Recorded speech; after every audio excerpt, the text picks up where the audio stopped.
Vídeo número 18. Primera part. Eines distància o longitud i àrea. Podem fer que aparegui un text a la vista gràfica que ens indiqui la longitud d'un segment, amb l'icona distància.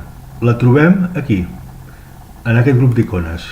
Aquí està la que ens interessa, distància o longitud. O que aparegui un text amb l'àrea de la figura, amb l'icona àrea. Aquí la tenim. Anem a fer com a pràctica un pentàgon regular. Utilitzem l'eina polígon regular, li posem 5 vèrtexs perquè volem fer un pentàgon. Aquí el tenim. Vaig a moure una miqueta la vista gràfica. Bé, aleshores anem a determinar la forma de que ens aparegui en aquesta vista gràfica un text que ens indiqui la longitud d'un d'aquests costats. Per fer això, activarem la icona de distància o longitud i seleccionem els extrems de cada segment. Extrem A i extrem B. Ens apareix aquest text que ens diu que el costat AB té una longitud de 3,54 unitats. Ho veiem també a la vista algebraica. Vaig a moure una miqueta aquesta etiqueta. Fem el mateix amb el costat AE. Activo la icona distància o longitud i selecciono els extrems.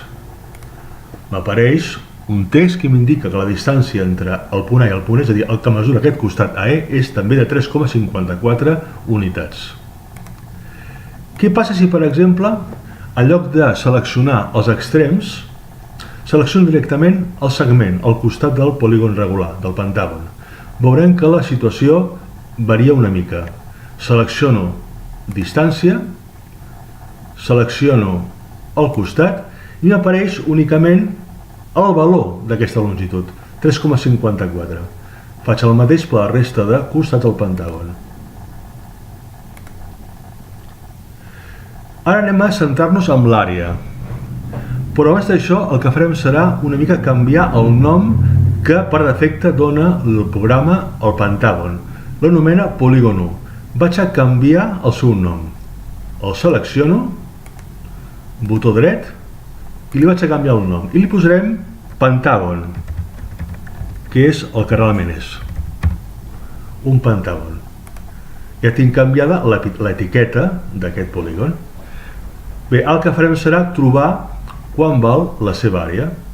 Per trobar aquesta àrea, el que farem serà seleccionar la icona àrea i clicar a l'interior d'aquest polígon. M'apareix un text que diu que àrea del pentàgon 21,56 unitats quadrades, que veiem també que és reflectida a la vista algebraica.